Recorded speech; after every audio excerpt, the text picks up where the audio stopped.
بسم اللہ الرحمن الرحیم۔ دوستو، اگر کوئی آدمی نماز کی حالت میں جنت یا جہنم کے تذکرے کی وجہ سے رویا، جنت اور جہنم کی وجہ سے رویا، اور ایسا رویا، اتنی آواز سے رویا کہ اس کے رونے سے حروف پیدا ہو گئے، تو دوستو اس صورت میں اس آدمی کی نماز نہیں ٹوٹے گی۔ اسی طریقے سے دوستو، اگر کوئی آدمی نماز کی حالت میں گناہوں کی کثرت کی وجہ سے یا اپنے گناہوں کو یاد کر کے رویا اور ایسا رویا، اتنی آواز سے رویا کہ اس کے رونے سے حروف پیدا ہو گئے، تو دوستو اس صورت میں بھی اس آدمی کی نماز نہیں ٹوٹے گی۔ دوستو، نماز کی حالت میں رونا یہ تو بہت بڑی سعادت کی بات ہے، یہ تو بہت اچھی بات ہے، اس سے تو نماز کا ثواب بڑھ جاتا ہے۔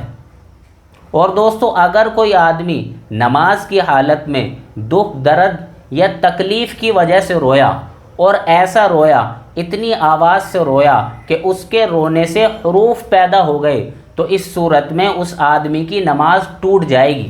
اسی طریقے سے دوستو، اگر کوئی آدمی نماز کی حالت میں دنیاوی حادثے کو یاد کر کے رویا اور ایسا رویا، اتنی آواز سے رویا کہ اس کے رونے سے حروف پیدا ہو گئے، تو اس صورت میں بھی نماز ٹوٹ جائے گی۔